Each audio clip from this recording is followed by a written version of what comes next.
আসসালামু আলাইকুম। আজকের এই ভিডিওতে আমরা জানবো ২০২৫ সালের রোজা কত তারিখে ও কি মাসে শুরু হবে। রমজান মাস সারা বিশ্বের মুসলিমদের কাছে অত্যন্ত গুরুত্বপূর্ণ। রোজা ইসলামের তৃতীয় স্তম্ভ। এছাড়াও রোজা মুসলমানদের উপর একটি ফরজ ইবাদত। রমজান মাস কত তারিখে কিংবা কোন দিন শুরু হবে তা নিশ্চিত করে বলা অনেকটা অসম্ভব। কারণ হলো হিজরি সনের মাসগুলো মূলত চাঁদ দেখার উপর নির্ভরশীল। তবে আধুনিক বিজ্ঞান ও জ্যোতিষশাস্ত্রের কল্যাণে এখন আগে থেকে জেনে নেওয়া সম্ভব যে রমজান মাসের চাঁদ কবে উদিত হচ্ছে। হিজরি সনের পবিত্র শাবান মাসের শেষ হবে ২৮শে ফেব্রুয়ারি, আর রমজান মাস শুরু হবে মার্চের ১ তারিখ থেকে।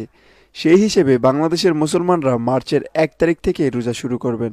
এক্ষেত্রে অবশ্যই ২৮শে ফেব্রুয়ারি রাত্রেই সেহরি খেয়ে রোজার প্রস্তুতি নিতে হবে। মনে রাখবেন, এই তারিখ পরিবর্তন হওয়ার সম্ভাবনা রয়েছে, তাই রোজার সর্বশেষ তারিখ সম্পর্কে জানতে আমাদের চ্যানেলটি সাবস্ক্রাইব করে রাখতে পারেন। যদি রোজার তারিখ পরিবর্তন হয় তাহলে আমরা চেষ্টা করব আপনাদেরকে নতুন ভিডিওর মাধ্যমে সেই নতুন তারিখটি জানানোর।